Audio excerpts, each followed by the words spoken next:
to the 815 Exchange, ladies and gentlemen. I am your host, Chris Crenshaw, and we are live from the 704 once again for episode 58 of the 815 Exchange. And well, I can pretty much summarize this week in sports, not so much entertainment, of course, but in sports simply as football is back. Football is back. Week 1 of the NFL season is here.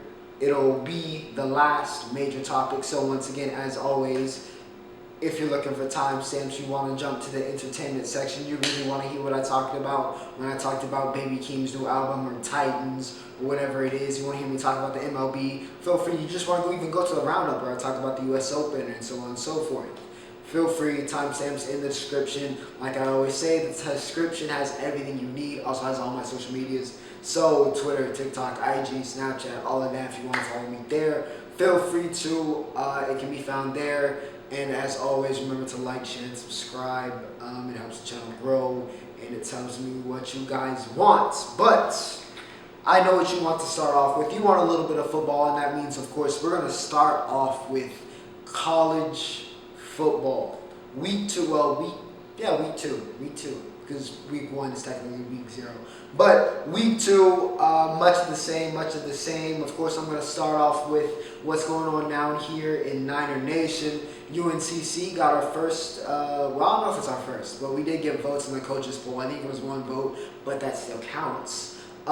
We took on Gardner-Webb this past week. Of course, I attended that game because it was a home game. We got the win 38-10. Solid team effort.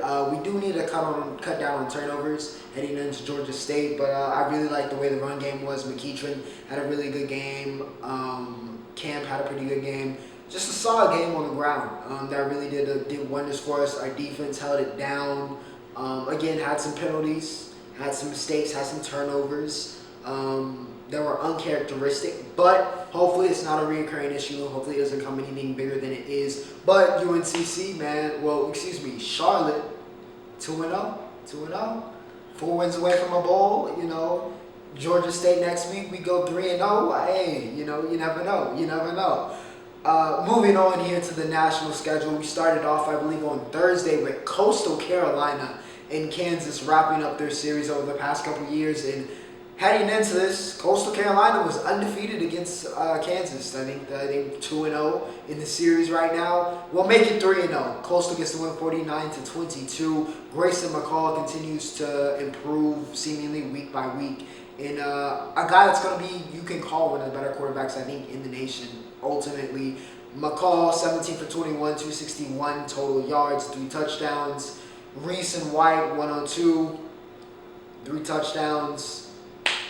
Solid game from Coastal. Actually not even a solid game. A great game from Coastal. Already ranked. Big statement win there versus Kansas. The crazy thing was, even though Kansas gets blown out here, is you were able to say, man, Kansas might be heading in the right direction despite the loss. But nonetheless, congrats to Coastal. The big game of the week, besides Oregon versus Ohio State. A lot of people had this one. Kind of, circled on their calendars. This was a big game, one of the bigger games in all of, the preseason mags, of course, probably had this game highlighted. It's one of the games you need to watch this year. Going into this game, it looked bad for Oregon. It looked bad, not an impressive performance last week. Ohio State, of course, is known as Ohio State. And, of course, you had to deal with Kayvon Thibodeau and Justin Flo, possibly the 2 best defenders on that team. Not being there. 2 guys that a lot of people are very high on, in Dibs and Flo and Baby Man. 2 of the guys that were at the top of their class. So you would think, man, Oregon's going to struggle. But no, they walked into the horseshoe and they took it over. They simply took it over. C.J. Verdell established himself as got to be one of the premier playmakers or just offensive weapons in the country. 195 total yards, 3 touchdowns, huge game for Verdell.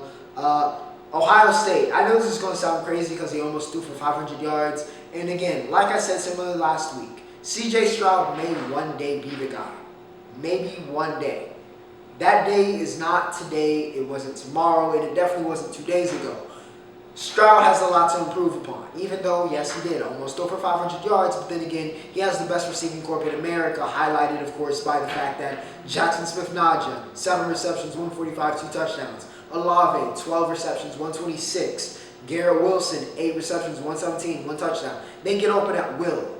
But Stroud missed a lot. He missed a lot, and then at the end of the game, it cost them dearly. Shout out to Oregon's defense for shutting it down there, doing the best job they could. And of course, Anthony Brown, CJ Verdell, and that offense getting it done. Congrats to Mario Cristobal, even though I'm a USC fan, and I'm going to talk about this later on in this segment. But congrats to Oregon on a very, very well-deserved win. Good for the Pac-12, man. College football getting shaked up. Clemson took an L early. Ohio State takes an L early. 2 teams that have been perennial playoff contenders taking L's this early. This is huge. That's huge. Absolutely huge. I'm not saying it's 2007, but that's huge. It's different. It's a different season. Iowa. Now let's talk about the other big game. Iowa versus Iowa State, the Cy-Hawk Classic. Iowa goes down and doesn't go down, simply put. Iowa State it was everything that could go wrong in that game for Iowa State went wrong. Iowa, congrats on the win. They go up to number 5 in the poll, by the way.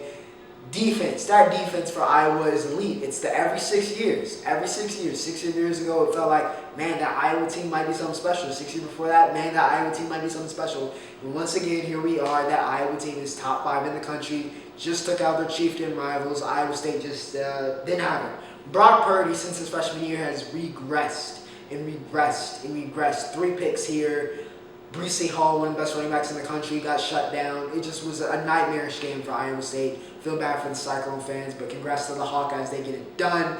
Arkansas took on Texas in an old SWC. Yeah, we throwing it way back. An old SWC rivalry, and Arkansas beat the brakes off of Texas. Honestly, I don't think 40-21 tells the full story. Honestly, it wasn't. Texas, it was night and day. It was night and day. After I praised Sark, I said, hope for Texas. All hope is gone. All hope is gone. Arkansas beat the brakes off of Cam Little for Arkansas. Shout out to the field goal kicker, Cam Little. I think he's a freshman as well. 4 field goals in this game. Arkansas's defense just completely stifled Bijan Robinson. Hudson Carter was basically a non-factor as the QB. It just a complete dominant game from Arkansas. And for Texas, who's headed to the SEC, like I said, and, I'm not going to go into the Super League, Super Conference rant. I'm not going to do it. I'm not going to do it. And once again, if I redirect you from the TikTok that went kind of viral last night, again, I'm not going to go into it. Y'all can go find those episodes. They're titled aptly, about it. But all I'm going to say is, again, y'all, this move is not going to work out how y'all think it's going to work out, Texas. And I think this was a warning. This wasn't a fluke. This was a warning. But, touche. Miami takes down Appalachian State. Man, even though App is, I'm supposed to, be all, I really want App to win. I really want App. No offense, you fans. I wanted to see it. I wanted to see it happen. I wanted to see T. Hinney and the App State get ranked. But Miami, well done. Harris did very well on the ground. 91 yards, 1 touchdown. As the game wore on, that Miami offensive line started to take down that, a little bit smaller App State defensive line. You can see them start to wear. The running game really got going. Shout out to Keem. And Miami got the win. They needed this. They needed a win like this, and they got it. BYU takes down Utah for the first time in, 10 games? Similar to the Oregon-Ohio State game where Utah was on this big-time win streak against them. BYU gets the statement win. Jaron Hall looks like he might be the guy eventually for BYU, so congratulations there. Stanford and USC. Fire Clay Helton. Fire him into the sun. I want to fly to Los Angeles personally to tarmac Clay Helton. Now I'm sure he's a swell guy. He's a swell guy, and that's all we've heard for the past 4 years. We've been calling for his head. Get him out of here. He's like a poison on this program. We're never going to reach higher than the level we're at and the hope we get to with Clay Helton as the guy. He's not the guy. He's just not. Tanner McKee, 16 for 23, 234, 2 touchdowns. Nathaniel Pete, 6 carries, 115 and 87-yard touchdown for him. Stanford smokes USC, and we're unranked, and we don't deserve to be ranked. Frankly, we do not deserve to be ranked. Stanford, thank you for your bi-yearly, or excuse me, semi-annual beatdown of us that contributes to the Clay Helton Firing Fund. Much appreciated. Shout out to Stanford. They get the deserved win. We didn't deserve to win, if I'm being honest. USC down in the dumps again. Now to just kind of do a little bit of a run through of some of the other stuff that happened in college football. We had a big as much as I talked about USC being down bad, ain't nobody more down bad than Florida State, who go to 0-2 after losing on a walk-off touchdown to Jacksonville State. The first FCS loss in Florida State program history was on Saturday, 20-17, walk-off. Florida State down horrendous. I can't wait for Travis Hunter to go on Twitter and talk about how Mike Norvell is the guy and how Florida State's back, even though Florida State is clearly not even close to being back. Congrats to Jacksonville State. That's all I gotta say, man. Congrats to Jacksonville State. FSU down horrendous. TAMU survived Colorado. That was an ugly game from both sides. An ugly game. Keem gets hurt. Ugly game there. And just to end off, I got to talk about Cincinnati. I didn't talk about them last week. I needed to get a little bit of them in because Desmond Ridder is competing for quarterback one along with Matt Corral, who also went off again this week for Ole Miss. Devin Ford as well, that running back. Cincinnati, they might be a dark horse here. Want to see them play some comp, but they're looking like they might be a dark horse. Good start. Good start for Cincinnati there. And yeah, that's college football. Now moving over to the soccer world, and ladies and gentlemen, he's home. He's home, and what a home debut it was against Newcastle for CR7. Cristiano Ronaldo with the brace, and of course we had the tap-in, a classic tap-in for the first goal, but Old Trafford erupted for that second one. That was a beautiful classic Ronaldo counterattack. Nutmegs the keeper. It's just brilliant. He's the one of the greatest of all time. He's still one of the best in the world. I don't know what made y'all must have forgot. And he said, allow me to reintroduce myself. It was a PSA, word to Jay-Z, CR7, he's back in the Reds, he's back with the Reds, and Old Trafford is his home. He looked happy, he looked very, very happy. And I don't know if it was the hair, but he also looked younger. I don't know what it was, but yeah. Ronaldo on fire, Pogba also on fire. I think he collected another 2 assists. I think he's got 7 assists in 4 Premier League games. Pogba looking like one of the best midfielders in the world, which is what his talent says he should be. But his consistency can be here and there. But Pogba, he's on fire to start. Bruno Fernandes scored a screamer. Jay Lings also scored. Good win for Manchester United, looking very good. You know who else is looking very good? Big Rom and Chelsea. They get the win versus Aston Villa. Rom gets the brace. Once again, said he was the missing piece. He's proven to be the missing piece so far for Chelsea. And yeah, another brace for him. Rom is on fire, very much so in form. Borussia Dortmund. Let's talk about the machine. We're not going to talk about the phenom. Mbappe scored again this week, but I really shouldn't have to tell you that. Dortmund versus Leverkusen, a great game in the Bundesliga. Dortmund got the win 4-3. Haaland with the brace. Dude he scores every game. He scores every game. Except for against Bayern Munich for whatever reason, but scores every game. It feels like he's going, I go into the expectation every time I see a Dortmund game that Haaland is going to score if he starts. It's ridiculous. Same thing with Norway. It's ridiculous. Dude is ridiculous. He gets the brace. Florian Wirtz and Patrick Schick. You remember Patrick Schick? He was the star of the Euros. He continues it here, gets a goal for Leverkusen. Florian Wirtz, again, continues to be one of the best young players in the world.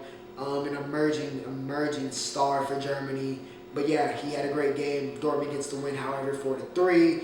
And to end off, Real Madrid played Celta Vigo, but more importantly, Benzema also gets a hat trick. A lot of multi-goal games for some of the premier attackers in world football this week. Benzema gets the hattie, but Vinny Jr. has scored in every game Real Madrid has played so far this season. It's looking like he's turning that corner. A lot of guys had him tabbed as that next superstar for Real Madrid, and it's looking like he's hitting that stride. Another guy that a lot of people now have tabbed for as a superstar for Real Madrid, Eduardo Camavinga, makes his Real Madrid debut. First goal. Good stuff. Good stuff from the young French midfielder. Looking like he's a special talent as well. And yeah, maybe the rebuild looking like it's going to pay off. Barca and Real Madrid in a rebuild. Still got some stars like a Benzema, but they're in that rebuild. We're seeing a lot of these young talented players get opportunities. So it's almost, even though it's a little bit of a downtime because you don't have Messi, you don't have Ronaldo, right? It's fun to see these young guys get these opportunities at these huge, massive, big deal clubs. So again, something interesting to look forward to, but that's soccer. Entertainment segment, we have arrived. Really, TV and music. Of course, we talked about Shang-Chi. If you want to talk about that and see me talk about that, go ahead to episode 57. But for episode 58, we got some television. We got a little bit of music, just a little bit of music. Starting off, of course, with the What If series. This time we took on Marvel Zombies. You know, what if Hank Pym is just having a hard. The whole Ant-Man cast is just having a hard time in these What If series. They going through it. Hank Pym once again accidentally brings back the zombie, kind of mutated virus. Everybody gets infected. Marvel Zombies. There's a comic for it that's also very good. Robert Kirkman, the writer of The Walking Dead, I helped co-write that, so if you want to check out that comic, feel free to. But we took it on here in television form. Spidey, T'Challa, Scott's head, not actual Scott, and Doctor Strange's cloak are the only survivors. They get the cure, but Thanos got infected, and we saw he got the Infinity Gauntlet at the end of the episode. So it doesn't look like that Earth, doesn't look like that world is going to survive. Also, additionally, Hope Van Dyne was a great part of this episode. She absolutely killed it. She was phenomenal. Zombie Wanda and Vision was absolutely terrifying. Wanda just has been elevated. Well deservedly so, because Scarlet Witch is one of the most powerful heroes in Marvel. But she has been elevated to no end these past 3 years. And you know what? I'm here for it. Zombie Wanda was terrifying. Vision knowing what he had to do. Took my boy T'Challa. I don't know if I agree with that, but saw that relationship. It was like a reverse. It was like the reverse of WandaVision. So that was a nice, cool tie-in. But yeah, another good episode of What If. It's a Marvel television show. They don't really miss. They haven't really missed this year. Don't see them missing. Can't wait for the next one. Titans, episode 7. If you're part of the Dicks Babs, you big fan of Dick Grayson and Barbara Gordon's couple. This was your episode. We got Dick Babs. We saw that development there. Even though Dick has been kind of acting a little bit out of character, I'm not gonna lie. He's been acting a little bit out of character. I feel like Titans needs to clean that up a little bit. But Dick and Babs finally the sexual tension, they finally cut it, and they're together, it seems. We also saw, this was honestly a great episode in terms of finally getting to see the Titans work together. We finally got to see the Titans work together as a unit. They took down Scarecrow's op. Of course, him and Jason got away, but they got to take down the op. We saw Blackfire and Connor. Looks like there might be something brewing there. Starfire there, Dane Guard was great in this episode. Really got some use out of him. So yeah, very good episode for Titans. Honestly, I liked it. I like that we got to see them, go to work. Interested to see where the narrative goes here as they continue to chase down Jonathan Crane and Jason Todd, and we'll see what goes on there. Also, for my Lucifer fans, it dropped this week on Netflix. I've watched the first 3 episodes. Haven't finished the final season. This is the final season, season 6. But it's been solid so far.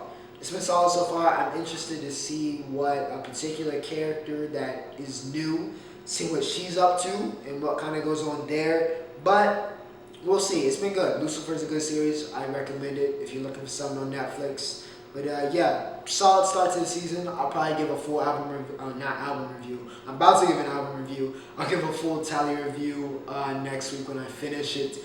But for the album review, Baby Keem. All of the hype in the world after the Kendrick co-sign, and everybody's like, oh, he's Kendrick's cousin, and Baby Keem had all of the hype. You got the co-sign from Travis as well, Do Rag Activity, which is on this album. And honestly, I won't give an official rating because I haven't gotten to that second listen, but this was a good album. This was a very good album, actually.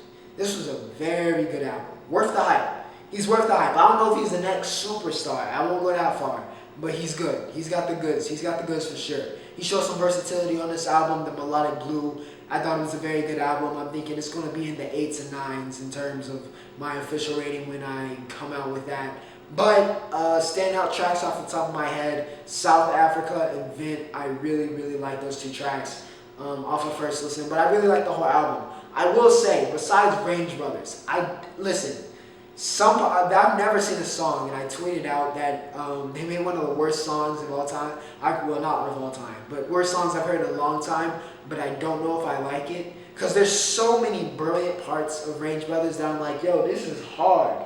But then I don't know if I'm on the top of the morning. Listen, I get it, it's catchy, and Kendrick's delivery of it was great, but I don't know if I can give him a listen. I know it's Kendrick, and I probably should give him the, but I don't know. Like, there's so many parts of that song that are like, okay, why? And then there's some parts that are like brilliant. It's just it's an up and down song. But overall, great album, great project from Baby Keem. If you haven't listened to the Melodic Blue, highly recommend it. Now, before, of course, we go over to the main event of my major topics, which is the NFL, we are going to head over to the MLB. Corbin Burns and Josh Hader. It's the real deal, man. Milwaukee got a good little group there with them too. They really, I mean, arguably the best reliever, arguably the best starting pitcher, no hitter. The Cleveland baseball team. I guess y'all not the Indians anymore. They no-hit them. Cleveland, how many y'all been no-hit quite a bit recently? But anyways, congrats to Burns, Hader. They get the no-hitter. Vladdy ties Shohei Ohtani at 44. And this MVP race has opened back up slowly but surely. Not that Ohtani's playing bad, but just off the fact that Vladdy is kind of caught up. Salvador Perez, of course, we talked about last week. But Vladdy getting closer into that Triple Crown territory. And hey, it's going to be interesting. It's going to be a good race. I know a lot of people kind of, after the All-Star break and how hot Ohtani got, they kind of, thought it was a foregone conclusion. But I wouldn't count Vladdy out yet. 2 home run game to tie it. Ties his father for his most home runs in the season. So yeah, congrats to the young superstar. Hall of Fame was also this past weekend for the 2020 class. Nobody in 2021 got elected, sorry. 2020 though, my favorite player of all time and my favorite player growing up, Derek Jeter. Derek Jeter enters the Hall of Fame, well-deserved, one of the greatest shortstops of all time. Legendary Yankee, the number 2 is retired, of course. Jeets, he was the face of the league. Obviously, no-brainer Hall of Famer. Also, Larry Walker finally got in, so round of applause for Larry Walker. Congrats to him. And yeah, that was a quick little MLB segment. Now, ladies and gentlemen, we have reached the NFL. The one you've been waiting for. So here it is. Buccaneers and Cowboys. Now listen, I could be salty about the offensive pass interference that wasn't called. That would have won us the game. Now, I could be. I could be super salty about that. But honestly, it's okay. Water under the bridge. It is what it is. I'm okay. We had a good performance. We knew the secondary wasn't good, and it wasn't good in this game, but I'll take it. I'll take it. Good performance, 31-29 loss against the defending champs and the GOAT, who, by the way, 32 for 50, 379, 4 touchdowns, 2 picks here. Dak Prescott, 42 for 58, 403, 3 touchdowns for him. Amari Cooper was also fantastic, 13 receptions, 139, 2 touchdowns. CD also had a great game. Antonio Brown, it was a great game. It was a great game to start us off, honestly. It was a fantastic game to start us off with. Rob Gronkowski had 2 touchdowns. AB went off. Godwin got his. The only person that didn't get his was on my fantasy team, and that's Mike Evans. But we won't talk about that. Moving on here to Sunday's slate of games. We're going to start off with the Bills and the Steelers. The Steelers get the win 23-16. Listen, Bills, it's week 1. It's week 1, so don't panic. I wouldn't say panic. Maybe it's just that Steelers defense is just that good, which I naturally didn't start again for fantasy. This is not a good look. But Steelers defense really held it down, gave Josh Allen all kinds of problems. Singletary didn't have his greatest game. Stephon Diggs took a while to get going. A great job. Steelers defense held it down, got the job done, bend him what he had to, and hey, Steelers go 1-0. Bengals in overtime, in another solid game, took on the Vikings. They looked improved. They looked like they got better. Everybody was worried about Jamar Chase. 5 receptions, 101 yards, 1 touchdown. He's fine. Like I said it. I said don't panic. I said he was in his head, he got out of his head, and he did Jamar Chase things against the Vikings. Adam Thielen also had a great performance, 9 receptions, 92 yards, 2 touchdowns. Burrow was 20 for 27, 261, 2 touchdowns. Good win to open the season for the Bengals. A big win as well in terms of momentum and kind of setting the standard for a team that wants to improve here. The 49ers and the Lions. The 49ers almost let the Lions come back. I mean, this game was like 40-something to like almost in the teens, I think, at one point. And the Lions came storming back. But it wasn't to be. 49ers get it done here. Deebo Samuel had an electrifying game. 9 receptions, 189, 1 touchdown. Great game for him. Hawkinson looked like he's taking that jump into, getting towards that elite tight end status. 8 receptions, 97 yards, and a touchdown. Goff wasn't bad. 3 touchdowns, 300 yards. But 49ers just were better. They just were better. Just were a better team. Again, another win I think this team needed. They needed to get this win after a rough season last year for Garoppolo to play this well. Trey Lance got a little bit of action. Needed this win. An important week 1 win for the 49ers. The Cardinals beat the brakes. They beat the brakes off the Titans. This wasn't close. This was not close. 38-13 was the score, by the way. But Kyler Murray shut it down. He shut it down. 5 touchdowns for Kyler in this game. He had 309 yards, I believe that is. Or, let me see. Yeah, 309 yards for him total. Just a complete dominant game. Hopkins scored. Christian Kirk was on. Rondell Moore got, some action. It was dominant. But the real story, besides shout to Isaiah Simmons as well, he got a pick in this game. But the real story was on the defensive side of the ball because Chandler Jones immediately came out with saying, hey, I want to be Defensive Player of the Year. This is my year to be Defensive Player of the Year. I'm taking over. 5 sacks in game 1. In game 1. He had Taylor Lewan in. It was looking like a turnstile. It was, oh my goodness. Cardinals look like a Super Bowl contender. I am not saying they are. But, that's about as good of a start as you can have on the road in Tennessee. Seahawks get the win versus Indianapolis 28-16. Russ looked right at home, 254, 4 touchdowns. Typical hot start for the Seahawks. We'll see if it lasts this time. Tyler Lockett, 4 receptions, 100 yards, 2 touchdowns. I think DK also got in the box. Colts, it just wasn't a good game. Just simply put, it wasn't a good game. Not much to say there. It just wasn't a good game for them. Chargers in Washington. Antonio Gibson, my boy Ross, shout out to him. Absolutely furious. My boy Rob was absolutely furious. Antonio Gibson fumbles late inside the 5, cost Washington the game after a huge interception. The Chargers looked great at times, but overall should be optimistic. Joey Bosa was giving Corsi some problems. That defense looked legit. It looked very legit. Washington's defense also looked legit, but that offense, Fitzpatrick got hurt. Tyler Heineke looks like another solid game for Heineke. Looks like he might be the answer, but Antonio Gibson, you just can't put the ball on the floor there, and that cost him ultimately. LA gets the win. Panthers take down the Jets 19-14. CMC did CMC stuff. Zach Wilson, okay performance. You'll take it for week 1 for a rookie. He had some great. That throw in the end zone on the run, that was a great play, a great moment. Classic Zach Wilson. But he also had some rookie moments, and that should be expected in week 1. Overall, CMC pretty much carried it. Darnold, not a bad performance for the Jets as well. They get the win. Texans versus the Jaguars. Now, a lot of people expected the Jaguars for whatever reason to get this win. Not me.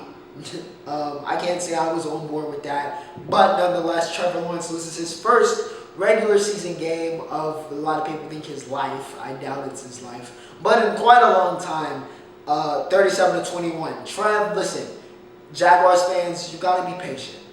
Now, Urban Meyer deserves some criticism for how he used James Robinson and for, making Trevor throw the ball 51 times. But have some patience with the rookie quarterback, right?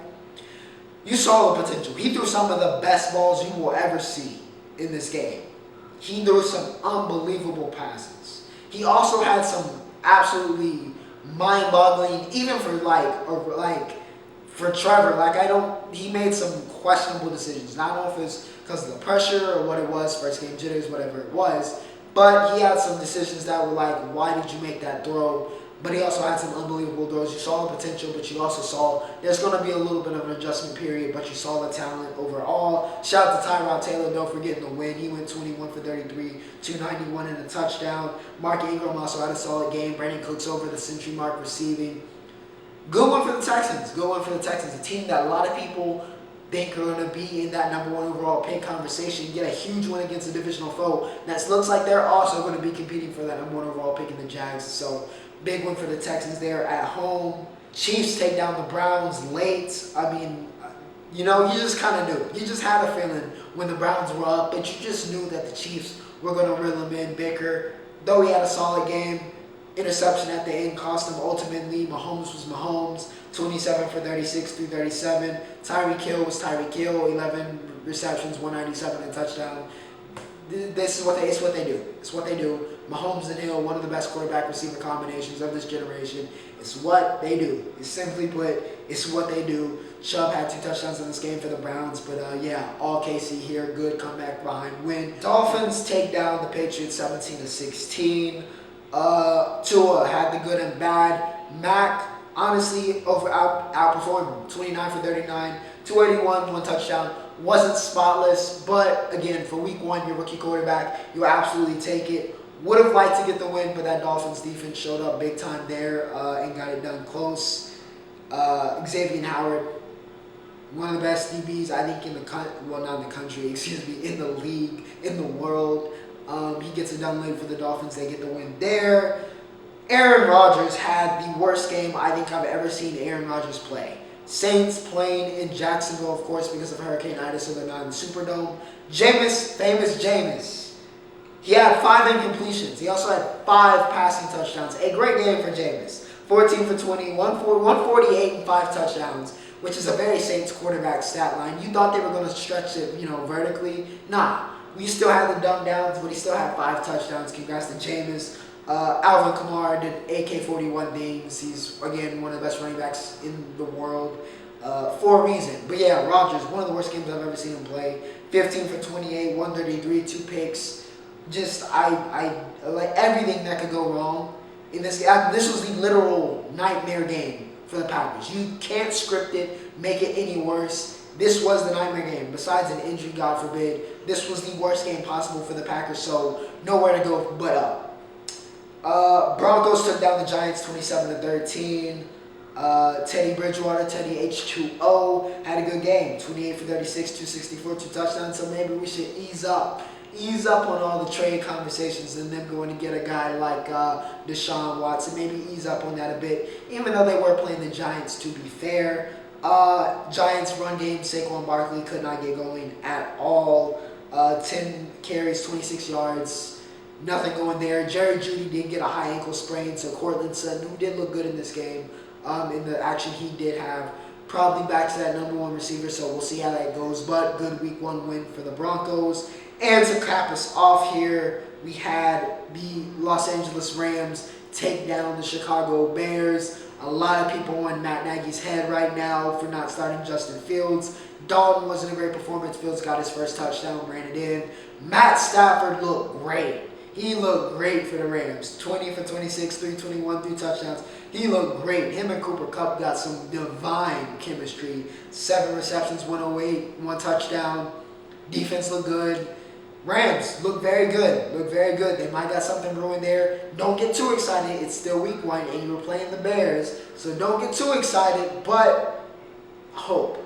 There's hope. And Stafford looked good. With some talent around him, who knows? Sky could be the limit there. All right, to end us off here as we have finally reached the roundup of episode 58, we're going to talk about old men boxing, of course, because, it's the hottest commodity, in combat sports is celebrity boxing. Even though technically they're celebrities, but these are just washed up fighters in this case. Anderson Silva. Let's talk about the Spider first off, the good. The Spider TKO's Tito Ortiz, and once again, this was one of those Triller Fight Club events, so it was just an entire I didn't watch it. I caught the highlights, but it was an entire fiasco from what I heard, which is not surprising. They had Snoop Dogg on commentary along with DJT and Trump Jr. Like, what an odd pair. Listen, Triller just doing Triller stuff, man. The Spider with a vicious KO of Tito Ortiz. That was the way Tito fell. Oh my goodness. Vitor Belfort in some of the sad news. Not that Vitor's like a bad guy or whatever, but Evander Holyfield had no business being in that boxing ring. He's a legend. He's an all-time great, but he didn't belong. It just wasn't there. It just wasn't there. He's in great shape, right? Physically, appearance looking, but he's not. It's not Evander Holyfield, right? Vitor Belfort TKO. It wasn't pretty. And honestly, the less we talk about this fiasco of an event, which is the best. It was a fiasco. U.S. Open. The youth movement is in full effect in women's tennis. Emma Raducanu, the British teenager, only 18 years old. We heard about it a little bit during Wimbledon. So I felt kind of hit because I was like, hey, yo, I knew Emma before she won the U.S. Open. But anyways, Emma gets the win here. 18 years old, wins the U.S. Open over Leylah Fernandez, 19-year-old from Canada. Honestly, it was great to see two young superstars in tennis. Not two young superstars, two emerging young superstars. Two young players with high potentials here compete here in the final of a major. Great stuff. Honestly, great stuff. Emma played a great final. She gets the win. Huge win, 18. Bright future for both her and Leylah, and great for the sport. Daniil Medvedev denies Novak Djokovic of the seasonal slam in completing the foursome and also passing Raj and Rafael on the major list. Medvedev played a great game. Very few people have beat Joker this year, but he got it done. He played the game to get it done. And yeah, all credit goes to him. That's his first career major. He's kind of teetered around that top 5 for the past 2 to 3 years, so well deserved. It's been a long time coming, and a great U.S. Open win. And honestly, it was a great tournament. It was a great U.S. Open tournament. It feels like New York is kind of the mecca of the world right now. We got the Met Gala today. We had, I think, the VMAs were in New York as well yesterday. It was just a lot going on in New York. But without further ado, ladies and gentlemen, that was episode 58. I hope you guys enjoyed. Remember to like, share, and subscribe if you did. But without further ado, ladies and gentlemen, I hope you guys have a great week. But Ocho, signing off.